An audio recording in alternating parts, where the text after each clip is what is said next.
और मोमिनो ये ना समझना कि ये जालिम जो काम कर रहे हैं अल्लाह उनसे बेखबर है। वो इनको उस दिन तक मोहलत दे रहा है जबकि दहशत के सबब आंखें फटी की फटी रह जाएंगी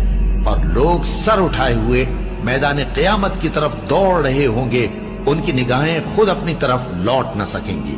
और उनके दिल मारे खौफ के हवा हो रहे होंगे। और उस वक्त को याद करो जब तुम्हारे परवरदिगार ने यहूद को आगाह कर दिया था कि वो उन पर क़यामत तक ऐसे शख्स को मुसल्लत रखेगा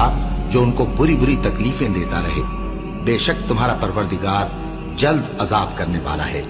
और वो बख्शने वाला मेहरबान भी है। अब क्या जो लोग बुरी बुरी चालें चलते हैं इस बात से बेखौफ हैं कि अल्लाह उनको जमीन में धंसा दे या ऐसी तरफ से उन पर अजाब आ जाए जहां से उनको खबर ही ना हो, या उनको चलते फिरते पकड़ ले तो वो अल्लाह को आजिज नहीं कर सकते, या जब उनको अजाब का डर पैदा हो गया हो